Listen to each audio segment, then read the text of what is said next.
টানা ১১টা বছর তিনি ছিলেন মুম্বাইয়ের কাপ্তান। তার হাত ধরেই দলটা ছুঁয়েছে আইপিএলের প্রতিটা অর্জন। ১৫৮ ম্যাচে নেতৃত্ব দেয়া রোহিত শর্মাকে বলা হয় আইপিএল ইতিহাসের দ্বিতীয় সেরা অধিনায়ক। সেই রোহিতের কাছে কিনা কেড়ে নেওয়া হয়েছে তার অধিনায়কত্ব। মুখ ফুটে না বললেও বিষয়টা যে তাকে তিলে তিলে মারছে তারই যেন প্রমাণ তুলে ধরেছে ভারতের বিভিন্ন গণমাধ্যম।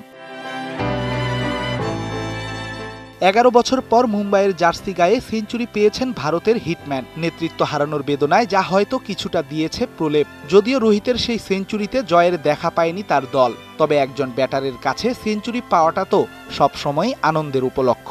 কিন্তু আনন্দের মাঝেও যে লুকিয়ে থাকে একরাশ বেদনা। রোহিতকে নিয়ে সম্প্রতি প্রকাশ পেয়েছে এমনই এক ঘটনা। এক যুগ ধরে চলে আসা রীতি ভেঙেছেন ভারতের এই কিংবদন্তি তারকা।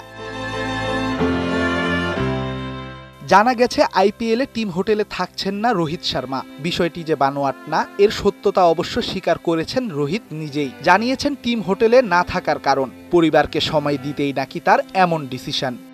এখন আমার হাতে অনেক সময়, তাই যতটা পারছি পরিবারকে সময় দিচ্ছি। মুম্বাই এলে নিজের বাড়িতেই থাকছি, শুধু টিম মিটিংয়ের 1 ঘন্টা আগে হোটেলে যাই। অন্যান্য বাড়ির থেকে এবার ব্যাপারটা আলাদা হলেও আমি এনজয় করছি।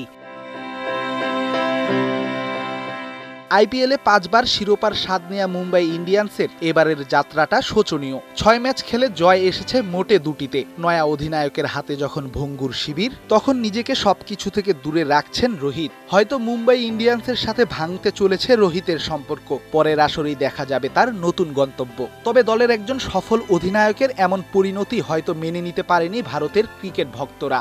ঘরের মাঠে তাই ভক্তদের দুয়োধ্বনি শুনছেন হার্দিক পান্ডিয়া। কিন্তু প্রশ্ন থেকে যায়, আসলে দোষটা কার? টিম ম্যানেজমেন্টের সিদ্ধান্তের বলি হওয়া পান্ডিয়ার, নাকি এর পেছনে দায়ী আম্বানি পরিবার? রেদওয়ান শাওন, ৭১। ১, ২, ৩ ঢাকায় জমি জিতে নিন ১০০% ক্যাশব্যাক সহ ২০ কোটি টাকার পুরস্কার।